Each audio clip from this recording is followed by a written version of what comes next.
Vamos lá, então. Então, a gente falou um pouquinho, a gente falou na primeira parte da aula das teorias, né? E das bases conceituais, e agora a gente vai entrar um pouco, vai falar um pouco mais de liderança situacional, que é a liderança proposta pelo Blanchard, Ken Blanchard, no livro Liderança de Alto Nível. Como eu já comentei com vocês, é uma liderança que vai ficar sintetizada nas organizações, nas empresas, e é uma liderança que tende-se a cair muito em concurso público, tá? Por isso que eu quero dar uma explanada maior também com vocês. Vamos lá. Então, a gente já fez aquela explanação inicial, né, do quanto a pessoa é capaz e quanto a pessoa está motivada para fazer alguma coisa. Então, quanto mais motivada, quanto menos capaz, mais eu preciso do líder impositivo, né? E quanto mais capaz, eu preciso que o líder trabalhe mais na questão, de repente, de liderança. A mesma coisa funciona com a liderança. Quanto menos liderança, mas também menos capacidade, eu preciso comandar, eu preciso dizer o que fazer. Agora, se a pessoa não tem muita capacidade, mas ela está motivada, eu vou vender, eu vou trabalhar com essa motivação. Vou dar bastante influência, vou dar bastante conteúdo, mas eu vou vender a posição de liderança. Então, o que fica, né, dessa liderança? Essa liderança ela vai trabalhar com os conceitos de comportamento, habilidade e ação, tá?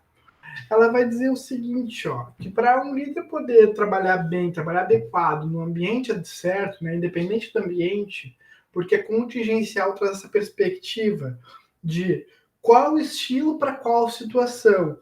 Eu preciso ter comportamentos, habilidades e ações específicas, tá? Então, aqui eu vou trazer para vocês que comportamentos, que habilidades e que ações são essas. Então, quando eu falo de uma habilidade técnica, né? Uma habilidade técnica, o que eu tô precisando, o que eu quero que esse líder ele tenha, né? Na habilidade técnica, eu quero que ele conheça processos, que ele conheça a forma de trabalho, que ele conheça a estrutura da empresa, que ele conheça as pessoas. Ele precisa conhecer as coisas. Então, conhecer a estrutura, conhecer ferramentas, conhecer finanças, conhecer processos, conhecer a habilidade técnica, conhecer as coisas. Quando eu falo de uma habilidade humana, eu estou falando de uma habilidade de trabalho em equipe. Para ter uma habilidade de trabalho em equipe, eu preciso que esse líder ele aprofunde esse conhecimento de pessoas e ele tenha por foco essas pessoas. Então, um bom líder ele vai ter que ter uma boa habilidade técnica de conhecer o processo para poder informar as pessoas, né, para poder explicar para as pessoas as coisas, mas ele também vai ter que conhecer bem as pessoas, conhecer as nuances das pessoas, de que forma o trabalho em equipe acontece, para que ele gerencie esse trabalho em equipe. Além disso, eu preciso de uma habilidade chamada habilidade conceitual. A habilidade conceitual é a habilidade de pensar. Então, um bom líder ele tem que estar o tempo todo tendo ideias, ele tem que estar o tempo todo buscando novas formas, buscando novas coisas, né? Buscando ter novas ideias. Tendo habilidade técnica, humana e conceitual, esse cara vai estar apto, vai estar pronto para poder trabalhar tanto com uma equipe que precisa de muita orientação e muito relacionamento, ou uma equipe que precisa só de orientação ou só de relacionamento. Mas de qualquer forma, ele precisa ter essas habilidades para poder dosar quando ele for trabalhar com o nível de maturidade da equipe, tá? Aí aqui avançando, gente, eu trouxe as bases da liderança situacional, tá? Então as bases da liderança situacional vai ser o seguinte: vai trabalhar com um conceito de orientação e de direção. Esse conceito é um conceito que conecta com aquela questão que eu falei para vocês da tarefa. Então, ele precisa conhecer exatamente como fazer, qual é o processo, precisa conhecer essa tarefa, para que ele consiga orientar as pessoas a fazerem, para que ele consiga dirigir as pessoas de fazerem aquela tarefa. Então, ele precisa ter a habilidade voltada à tarefa, conhecendo o processo. Às vezes o cara é muito bom líder, mas ele não conhece o processo. E aí, se ele não conhece o processo, ele não consegue informar as pessoas, tá? Então, precisamos de de orientação e direção, precisamos que o cara esteja focado em tarefa, conheça a tarefa, né? Conheça o processo de trabalho. Depois a gente tem uma segunda base da liderança situacional, que é a base de apoio socioemocional. Quando eu falo de apoio socioemocional, eu estou falando de relacionamentos. Estou falando de conseguir levar as pessoas a enxergar as coisas, a conseguir falar para as pessoas as coisas. Porque muitas vezes tu tem um gerente ou tu tem um líder e o cara sabe muito, mas ele não sabe explicar, mas ele não sabe falar, ele não sabe expressar o que ele precisa, ele não sabe explicar, ele não tem o mínimo de jeito, o mínimo de tato, não tem o mínimo de formato, né? Às vezes tu pega um professor que sabe muito, mas não tem didática. Então, essa questão socioemocional, essa questão do relacionamento, de se relacionar com outra pessoa, se colocar no lugar da outra pessoa, tá? É uma questão de apoio socioemocional. Relacionamentos, tá? E uma outra questão de base conceitual também para a liderança situacional é a questão de prontidão dos subordinados, que é a questão da maturidade. O quanto eles são maduros para a tarefa, maduros para fazer aquilo ali, entendeu? Ele conhece e ele também quer fazer aquilo ali. Eu vou entrar um pouquinho mais na questão de maturidade à frente, mas eu quero trazer para vocês aqui o gráfico do Blanchard, tá? O Blanchard ele vai propor, então, a liderança situacional dessa forma, tá? É um contínuo. Então, aqui embaixo, ó, esse quadrado aqui embaixo, ele é o quadrado de maturidade. Então, a maturidade ela vai vir desde de pouca maturidade até muita maturidade, né? Então, maturidade é saber fazer. A gente pode ficar assim por enquanto. Então, ele não saber fazer, maturidade baixa, ou ele saber mais ou menos, que é de baixa para moderada, ou ele sabe bastante, tá? Ou ele realmente sabe. Então, de baixa para alta. Beleza, gente? Cada maturidade vai exigir, então, um tipo de relacionamento, um tipo de liderança. Então, quando a gente tem aqui uma pessoa que não sabe fazer, ela não sabe fazer e ela está desmotivada, ela precisa ser determinada. Por quê, professor? Por que tem que determinar? Porque esse cara não sabe o que ele tem que fazer. Ele tá bem perdido, ele tá inseguro. Tu manda ele fazer alguma coisa, como é que ele vai estar motivado para fazer uma coisa que ele não sabe fazer, entendeu? Não tem como. Então é uma questão de insegurança. Porém, quando esse cara ele sabe fazer, já começa a melhorar aí o nível, né, de conhecimento dele, quando começa a melhorar um nível de maturidade, tu precisa focar mais aí numa questão de relacionamento. Mas tu não pode abandonar a questão ainda de informação. Tu não pode abandonar a questão ainda de conversar com essas pessoas no ambiente de trabalho delas, estar no ambiente de trabalho delas e te relacionar. Então tu vai ter um alto relacionamento tanto na tarefa, um alto relacionamento tanto com as pessoas quanto um alto grau de envolvimento na explicação da tarefa. O Blanchard vai chamar isso de persuadir. Ele vai dizer que é o estilo de liderança número 2. Então, quando a pessoa está já melhorando aí, né, ela já está um pouco mais por dentro do processo, tu persuade ela. Tu trabalha com muito relacionamento e com muita explicação da tarefa. Porém, quando a pessoa já sabe mais, né? Ela já tá aprendendo o processo, já está bem envolvida com esse processo, tu vais trabalhar com uma questão de compartilhamento, porque as pessoas já sabem o que elas têm que fazer. Pode faltar engajamento na equipe. Então, para faltar engajamento na equipe, Blanchard vai chamar o estilo de liderança de compartilhar ou de compartilhamento. É um alto grau de envolvimento com as pessoas, um alto grau de relacionamento, mas um baixo grau de tarefa. Tu não precisa ficar explicando para as pessoas as mesmas coisas o tempo todo. Tu pode te relacionar mais com elas, mostrar na prática, e elas vão vendo que o líder está envolvido, que o líder está compartilhando esse momento com a gente. E aí elas vão se envolver mais. E por fim, tu tens aqui o melhor dos dois mundos, né? Tu tem o melhor de tudo. É quando a pessoa já está extremamente bem informada, já sabe exatamente o que ela tem que fazer, né? E ela também está extremamente motivada, ela está motivada no sentido de integrada com a equipe, de se dar bem com os colegas, se dar bem com o chefe, tudo certo. Nesse momento, tu delega. Liderança de delegar, liderança de delegação. Por quê? Porque tu não precisa te envolver com essa equipe, tu vai cuidar, tu vai ficar ali à disposição, obviamente, né? Mas tu estar junto, tu atrapalha mais o processo do que muitas vezes tu não estar junto, tá? Então, esse é o conceito, determinar, persuadir, compartilhar e delegar. E o Blanchard vai dizer que o delegar, então, permanece, tá? O delegar fica num contínuo, tu só vai seguir delegando porque a equipe vai estar tudo bem. Claro que a pessoa pode voltar, a pessoa tu delegou, daqui a pouco a pessoa se desestimulou por alguma razão, tu volta com questão de compartilhar, entendeu? E assim, tu vai indo, tu vai ver qual é o estilo que a pessoa está envolvida, qual é o estilo de ambiente que as pessoas precisam, ou é tarefa, ou é relacionamento, ou às vezes é os dois. Gente, deixa eu perguntar para vocês, isso aqui fica claro para vocês ou fica confuso? Se fica claro, me sinalize no chat, por favor, senão eu tento explicar de alguma outra forma. Porque essa liderança é tão importante. Fica claro, Carlise? Obrigado, viu?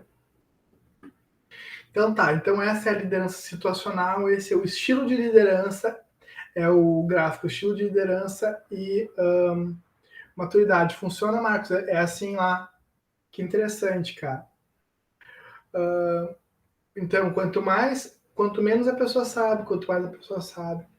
Funciona. Muito bem. Funciona. Por isso que eu estou trazendo para vocês ela mais explanada aqui. A liderança funciona, a liderança situacional ela funciona. Gente, a liderança situacional ela vai trabalhar com dois conceitos muito importantes, que é o conceito de maturidade e o conceito de comportamentos, tá? Então, quando eu falo do estilo, deixa eu só voltar aqui. Quando eu falo de comportamentos, eu estou falando dos comportamentos do líder. Então, o comportamento de determinar, esse comportamento de dar as instruções que a gente está falando, o comportamento de persuadir, o comportamento de explicar o porquê que está fazendo, de explicar, esclarecer, né? Conversar com as pessoas. O comportamento de compartilhar é de trocar ideia, de facilitar a tomada de decisão. E esse comportamento de delegar é esse comportamento de transferir a autoridade, tá? Mas eu estou falando sempre isso na figura do líder, né? Na visão do líder. O que acontece com o funcionário? O funcionário ele precisa estar maduro para a tarefa. E aí ele vai estar no contínuo do Blanchard, ou ele vai estar mais maduro ou mais imaturo. Só que maturidade, ele é um conceito, né, que se conecta de duas formas, tá, para o Blanchard. Ele se conecta tanto com a questão do trabalho quanto com a questão psicológica. Então, vocês com certeza já ouviram falar assim, essa pessoa é muito imatura, essa pessoa é muito difícil, essa pessoa ela não tem maturidade, não dá bola porque ela não tem maturidade, sabe? O que tu tá falando quando tu fala disso? Essa pessoa ela não tem uma inteligência interpessoal assim suficiente, né? Ela não é uma convivência. Tá focado na questão da pessoa, né? Tá ficando na questão da pessoa, do que ela é, do que ela tem.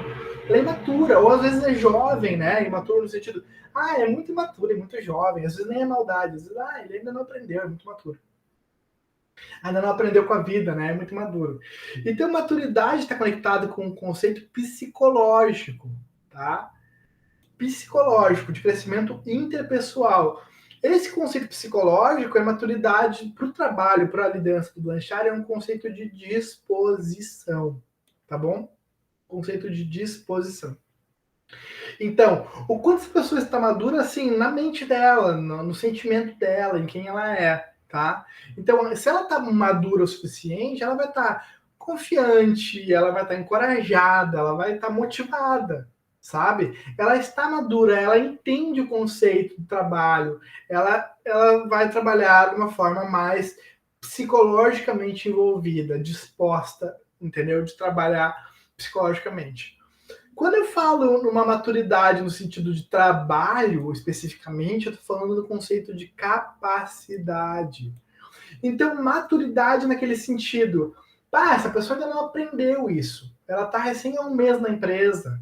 Ou ela está recém há 2 meses na empresa. Ou ela trocou de setor, ela ainda não sabe. Então, a maturidade no sentido de trabalho é imatura no sentido de não saber fazer aquela tarefa. não saber executar aquela tarefa. E aí está conectada com uma ideia de conhecimento da técnica, de ter experiência daquela atividade ou não, de ter uma experiência anterior que ela adapte para a experiência, para a atividade nova.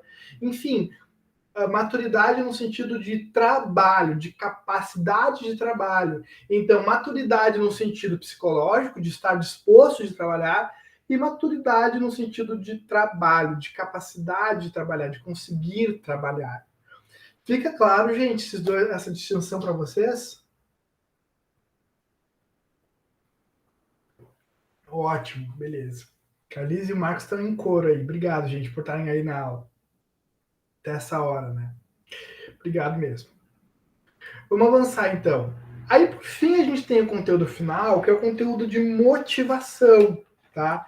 A gente teria toda uma aula para falar disso, Marcos, concordo contigo. Primeiro, a pessoa tem que estar apta psicologicamente, né? Na mente dela, se ela não estiver bem na mente, ela não adianta ensinar tudo para ela que não vai fluir, né?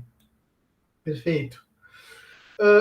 A gente teria toda uma aula para falar de motivação, a gente resolveu aglomerar o conteúdo aqui, porque motivação, ela tem uma conexão muito clara, tá, com a questão de poder. Então, poder, por que poder? Por que motivação está conectada com poder, professor? Porque assim, ó, a pessoa ela está motivada ou ela não está motivada? Ela é motivada ou ela não é motivada? Motivação é algo interno, tá? Às vezes eu posso dar toda sei lá, uma questão tecnológica, uma questão financeira, posso ser parceiro dessa pessoa, mas se a pessoa não tiver com problema em casa, por exemplo, não vai se motivar, tá? Porque o problema é interno, a motivação ela é interna, o cara se motiva dentro da mente dele, dentro da cabeça dele. Tá? A motivação acontece no nosso cérebro. E aí a psicologia explica, eu não sei explicar. Porém, qual é a ferramenta que eu, enquanto gestor, enquanto administrador, no sentido de vocês, enquanto engenheiro que está ali trabalhando com essa equipe, o que eu tenho de ferramenta para contribuir, para empurrar a motivação? Vocês lembram lá quando a gente viu a teoria dos dois fatores do Herzberg, que a gente falava assim, que o fator higiênico e o fator motivacional? O fator higiênico, a estrutura de trabalho adequada e tudo mais, e o fator motivacional, o improvement do cargo, assim, um cargo mais adequado, a pessoa se sentir desafiada e tudo mais. Lembra, Carlise? Ótimo. Tá conectadíssimo aqui, tá? Beleza, Marcos, ótimo. Tá conectado. Porque quando eu falo de motivação, eu falo de poder. Poder no sentido, aí eu posso ter poder no sentido de mandar, tipo, vai fazer isso, de ordenar, né? Vai fazer, tem que ser assim, lá. Ou eu posso falar de poder no sentido de mostrar o que deve ser feito, que é esse poder é esclarecimento, e de autoridade. Quando eu falo de poder conectado com autoridade, eu falo de um poder que ele pode ser delegado. A autoridade ela pode ser delegada. Então o poder ele se conecta com a ideia de delegação de poder. Eu não preciso centralizar na minha mão, eu posso descentralizar, eu posso empoderar. Tá, gente? Para isso, então, dentro desse conceito, a gente vai ter poder conectado com duas coisas. Poder conectado com a questão formal da organização ou poder conectado com a questão pessoal, com aquele indivíduo, com aquele líder. Quando eu falo de poder num sentido formal, eu estou falando do poder que a organização dá para alguém. Desculpa. Então, o poder que a organização dá para alguém, ele pode ser um poder coercitivo. Lembra que a gente falou lá no início da aula aqui do agente penitenciário? Ele é um poder coercitivo, percebe? Ou ele, o que é o poder coercitivo? É um poder através do medo, né? É claro que eu sei que não posso generalizar, mas é só para ficar claro aqui, né? Para dar um exemplo simplista. Ou o cara vai obedecer, ou ele vai ter a sanção, penalidade lá na prisão, enfim.